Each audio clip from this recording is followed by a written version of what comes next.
গ্রামে দুজন ভাই থাকতো, শ্যামলাল আর রামলাল।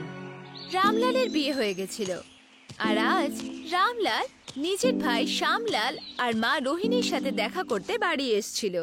আরে রামলাল বাবা, তুই চলে এসেছিস?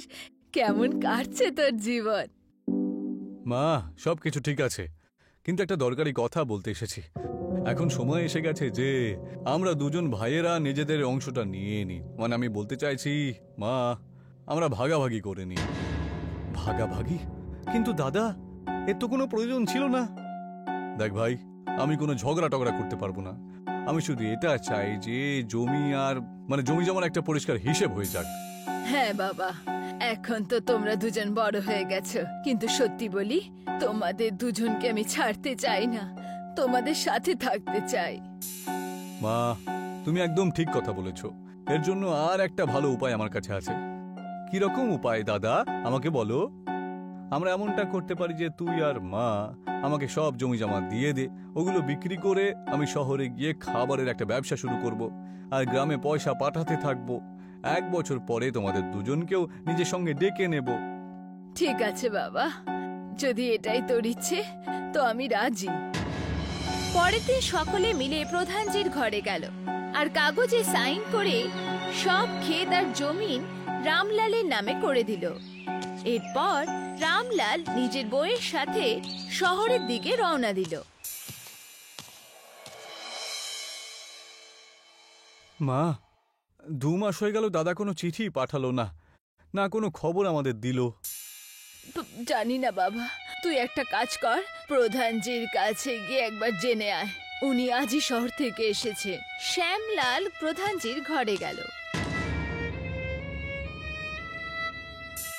প্রধান মশাই, আমি আর মা আসলে খুব চিন্তায় রয়েছে, জানেন তো। আপনি তো শহর থেকে ফিরে এলেন, তাই না? আমাকে একটু বলুন তো দাদা কেমন আছে বটে। শ্যামলাল, তোমার দাদা তো এখন অনেক বেশি রোজগার করছে ওখানে, তাই বুঝি? কিন্তু যখন আমি ওর সাথে দেখা করলাম, ও তো আমার সাথে কথা বলতে পর্যন্ত রাজি হলো না।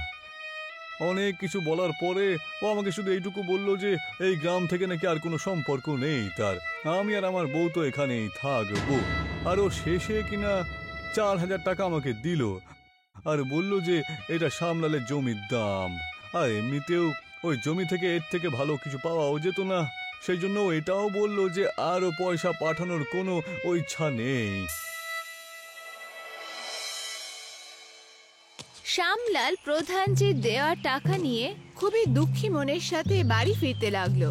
শ্যামলাল দুঃখী মনে চলতে চলতে একটা গাছের সামনে এসে পৌঁছালো আর উদাস হয়ে নিজের মনে বলল, এখন আমি মাকে কি করে বলবো যে দাদা এত আজে বাজে কথা বলে দিয়েছে?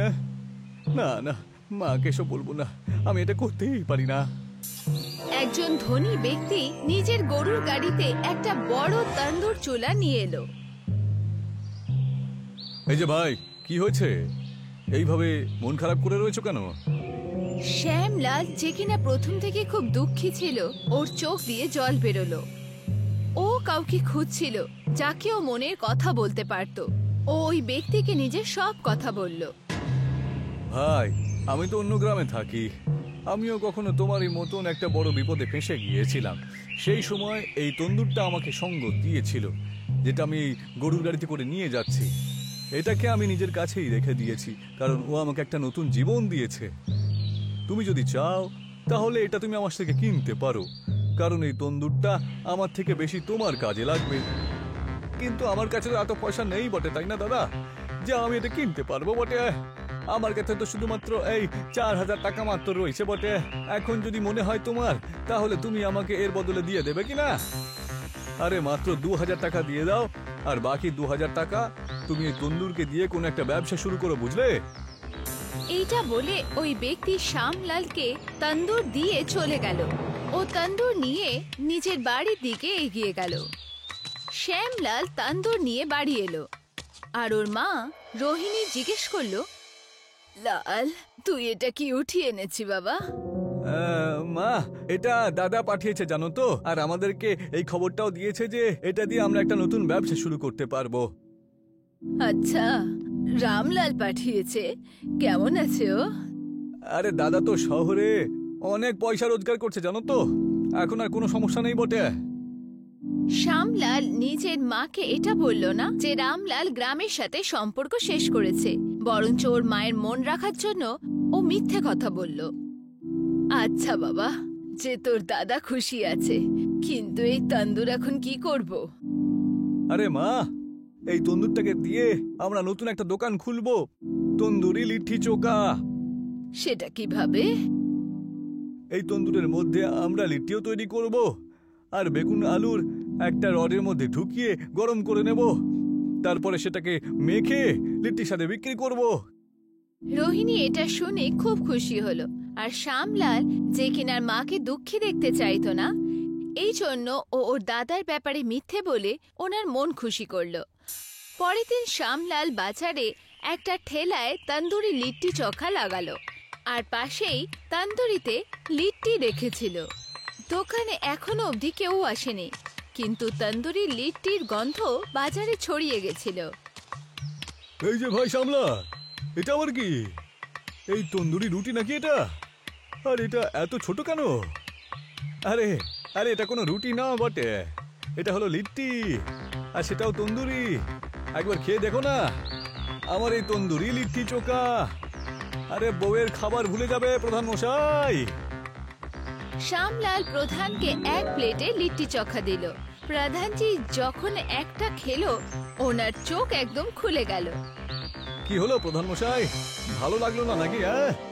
আরে ভালো, আরে এর থেকে ভালো লিট্টি চোখা আমি আজ পর্যন্ত কখনো খাইনি। আরে ভাই শোনো, বাহ সত্যি দারুণ ব্যাপার, তুমি এত ভালো লিট্টি চোখা, এবার থেকে প্রতিদিন আমি সকালবেলা এখানেই খাবো, ঠিক আছে? প্রধানজির মুখে তারিফ শুনে আর লিট্টির গন্ধর আকর্ষণে আশেপাশের লোকেরাও ঠেলার সামনে চলে এলো।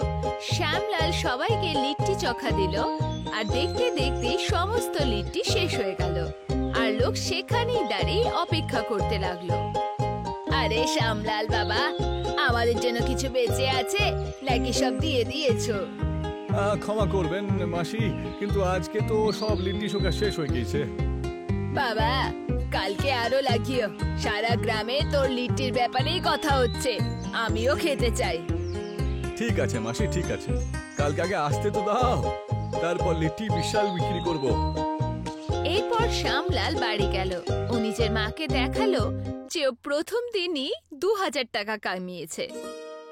বাবা, তুই তো 3 ঘন্টায় ভালো রোজগার করেছিস, কাল থেকে আরো জিনিস ভরে নিস, আমিও তোর সাথে যাব তোকে সাহায্য করতে, আর প্রধানজিকে তোর দাদার ব্যাপারেও জিজ্ঞেস করব। আরে মা, তুমি কেন এত চিন্তা করছো? আর দাদার ব্যাপারে আমি তো তোমাকে সব খবর দিয়েই দিয়েছি।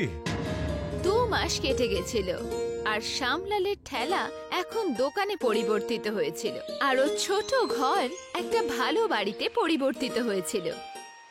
মা, আমি দোকান খুলতে গিয়েছিলাম বুঝলে, আর হ্যাঁ, বড়দাদা কিন্তু এখন খুব ভালো রয়েছে জানো তো, প্রধান মশাই তো আমাকে এই খবর দিল বটে। ঠিক আছে বাবা, আমিও আজকে বাজারে আসব, হয়তো আবার তোকে সাহায্য করতে। ঠিক আছে মা, ঠিক আছে, যখন তোমার ইচ্ছে হবে তুমি চলে এসো। শ্যামলাল সেখান থেকে বেরিয়ে গেল। তখন রামলাল ওর ঘরে এলো। ওর মুখ উদাস ছিল, আর ও লজ্জা পেয়ে বলল, রামলাল বাবা, তুই তো 1 বছরের ওপর হয়ে গেছে, তুই ঘরে আসিসনি, তোর মুখ এত উদাস কেন? কিছু না মা, শুধু কেমন আছো জানতে এসছি। আচ্ছা এমনিতে মা, এই আমাদের বাড়ি এত বড় বাড়ি হয়ে গেল কি করে? বাবা, এই সব কিছু তোর পাঠানো তন্দুরের জন্যই হয়েছে। আমি তো কোনো তন্দুর পাঠাইনি মা, এটা কি বলছে? তুই তো পাঠিয়েছিলিস না?